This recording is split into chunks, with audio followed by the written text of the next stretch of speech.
പെട്ടെന്നൊരു അത്യാവശ്യം വന്നാണ് കേട്ടോ ഈ ഒരു സമയത്ത് വരേണ്ടി വന്നേ. ഏയ് അത് കുഴപ്പമില്ല, ഗിരി പോയിക്കോളും, ഞാൻ ആദ്യം നോക്കിക്കോളാം. ശരി. അല്ല, ഭാസ്കറിന്റെ വൈഫിനെ ഏത് ഹോസ്പിറ്റലാണ് കൊണ്ടുപോയിക്കുന്നേ? സിറ്റി ഹോസ്പിറ്റലിൽ. അവിടെ തന്നെ ചെക്കപ്പിന് കാണിച്ചേ, പിന്നെ പെട്ടെന്ന് പെയിൻ വന്നപ്പോൾ അവിടെ തന്നെ അഡ്മിറ്റ് ചെയ്തു. ഓ, ഭാസ്കറിന്റെ രണ്ടാമത്തെ കുട്ടിയല്ലേ? ഓ, അതിന് മാത്രം അവനൊരു കുറവും വരുത്തിയിട്ടില്ല. 3 കുട്ടികൾ, നല്ല രസമായിരിക്കും അല്ലേ? പിന്നെ നല്ല രസാ. ഇവിടെ ഒരെണ്ണത്തിനെ തന്നെ നോക്കാൻ പറഞ്ഞ പാടെ എനിക്കറിയാം. ഓ, അത് ശരിയാ. കുട്ടികളെ നോക്കുന്നതിന്റെ ബുദ്ധിമുട്ട് നിങ്ങളെ പാരൻസിനല്ലേ അറിയൂ. നമുക്ക് അവരെ കാണാൻ നല്ല ക്യൂട്ടാണ്. എനിക്കിഷ്ടാ കുട്ടികളെ.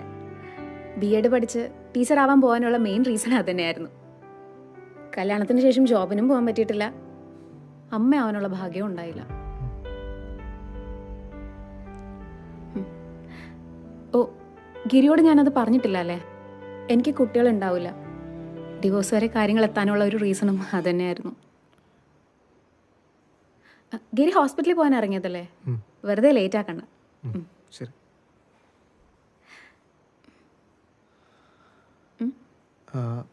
പിന്നെ ചോദിക്കാൻ ഞാൻ ആരുമില്ലെന്നറിയാം, എന്നാലും ചോദിക്കുക.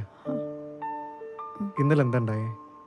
അർജുൻ വന്ന് പോയതിന് ശേഷം അപർണ മുഖത്ത് ആ പാട് ഞാൻ ശ്രദ്ധിച്ചായിരുന്നു. അവൻ നിന്നെ ഉപദ്രവിച്ചോ?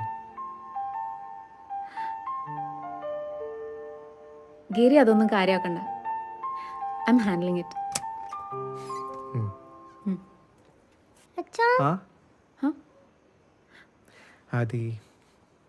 അച്ഛനെ അത്യാവശ്യം ഒരു സ്ഥലം വരെ പോവാ. അതുവരെ കുഞ്ഞ് ആന്റിയുടെ കൂടെ നിൽക്കുവോ? ഇല്ല പ്ലീസ്. ഇല്ല, അച്ഛൻ്റെ കൂടെ എന്നെയും കൂടി കൊണ്ടോ. ആദ്യം മോനെ, അച്ഛൻ പോയിട്ട് വരട്ടെ. ആന്റി മോന് നല്ല സ്പെഷ്യൽ ഡിഷ് ഉണ്ടാക്കി തരാം, ഓക്കെ അല്ലേ? കിരി വെക്കോളൂ, ആദ്യയുടെ കാര്യം ഞാൻ നോക്കിക്കോളാം. ആദ്യ കൂട്ടാ, അച്ഛൻ പോട്ടെ. ഗുഡ് ബോയ് ആയിട്ടിരിക്കണം കേട്ടോ. ശരി. ശരി.